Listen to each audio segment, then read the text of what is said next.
جب حضرت آدم علیہ السلام کو زمین پر اتارا گیا تو انہیں زمین کی وسعت دیکھ کر وحشت ہونے لگی۔ آپ نے اللہ تعالیٰ سے عرض کی تو اللہ تعالیٰ نے آپ کے لیے آسمان سے بیت معمور کو نازل کیا۔ بیت معمور جنت کے یاقوتوں میں سے ایک یاقوت تھا۔ اس کے 2 دروازے تھے جو سبز زمرد کے تھے، ایک مشرق کی جانب اور دوسرا مغرب کی جانب۔ بیت معمور کو ٹھیک اسی جگہ پر نازل کیا گیا جہاں بیت اللہ کا مقام ہے۔ پھر اللہ تعالیٰ نے آدم علیہ السلام کو حکم دیا، میرے گھر کا طواف اسی طرح کرو جیسے میرے عرش کا طواف کیا جاتا ہے۔ حضرت ابن عباس رضی اللہ تعالیٰ عنہ فرماتے ہیں کہ زمین کی تخلیق سے 2000 سال پہلے بیت اللہ کو پانی کے 4 ارکان پر رکھا گیا، پھر اس گھر کے نیچے زمین بچھائی گئی۔ اسی طرح کی ایک روایت حضرت مجاہد سے نقل کی جاتی ہے کہ بیت اللہ کو آسمانوں اور زمین کی تخلیق سے قبل پانی پر رکھا گیا، جیسے پانی پر سفید جاگ ہوتی ہے، پھر اس کے نیچے زمین بچھا دی گئی۔ حافظ ابن کثیر اپنی تفسیر میں لکھتے ہیں کہ اس میں علماء کا اختلاف ہے کہ خانہ کعبہ کی بنیاد سب سے پہلے کس نے رکھی۔ بعض علماء کا خیال ہے کہ خانہ کعبہ کی پہلی بنیاد فرشتوں نے رکھی۔ حضرت ابن عباس رضی اللہ تعالیٰ عنہ فرماتے ہیں کہ بیت اللہ کی سب سے پہلی بنیاد حضرت شیث علیہ السلام نے رکھی، جو کہ حضرت آدم علیہ السلام کے بیٹے تھے۔ علامہ قسطلانی کے حوالے سے شیخ سلمان جمل لکھتے ہیں کہ کعبہ کی تعمیر 10 مرتبہ کی گئی۔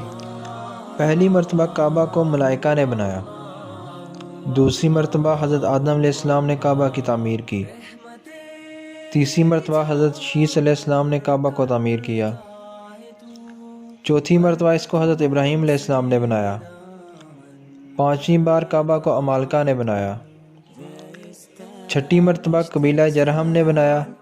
یہ وہی قبیلہ ہے جس میں حضرت اسماعیل علیہ السلام کی پہلی شادی ہوئی تھی۔ 7ویں بار رسول اللہ صلی اللہ علیہ وآلہ وسلم کے جد امجد قصہ نے بنایا۔ 8ویں بار اس کو قریش نے بنایا۔ اس تعمیر میں نبی کریم صلی اللہ علیہ وآلہ وسلم بھی شریک تھے۔ 9ویں بار اس کو عبداللہ بن زبیر نے بنایا۔ 10ویں بار اس کو حجاج بن یوسف نے بنایا۔ حضرت ابراہیم علیہ السلام نے جو کعبہ کی تعمیر کی تھی اس میں حتیم کا حصہ شامل تھا۔ بعد کی تعمیرات میں حتیم کو کعبہ کی عمارت سے باہر رکھا گیا۔ حضرت عائشہ رضی اللہ تعالیٰ عنہ سے روایت ہے کہ نبی کریم صلی اللہ علیہ وآلہ وسلم نے آپ سے فرمایا، اگر تمہاری قوم زمانہ جاہلیت سے قریب تر نہ ہوتی تو میں کعبہ کو گرانے کا حکم دیتا، اور جو حصہ انہوں نے کعبۃ اللہ سے نکال دیا تھا اس کو شامل کر دیتا اور اسے زمین سے ملا دیتا، ایک شرقی اور ایک غربی دروازہ بناتا اور اسے حضرت ابراہیم علیہ السلام کی بنیاد تک تعمیر کرتا۔ اسی وجہ سے جب حضرت عبداللہ بن زبیر نے اپنے دور میں کعبہ کی دوبارہ تعمیر کی تو حتیم کو اس میں شامل کر کے 2 دروازے تعمیر کیے اور کعبہ کو ابراہیم علیہ السلام کی بنیادوں پر تعمیر کیا۔ بعد میں حضرت عبداللہ بن زبیر کی شہادت کے بعد حجاج بن یوسف نے خلیفہ عبد الملک بن مروان کے کہنے پر حتیم پر تعمیر شدہ عمارت کو گرا دیا اور کعبہ کے 2 دروازوں میں سے ایک دروازے کو بند کرا دیا۔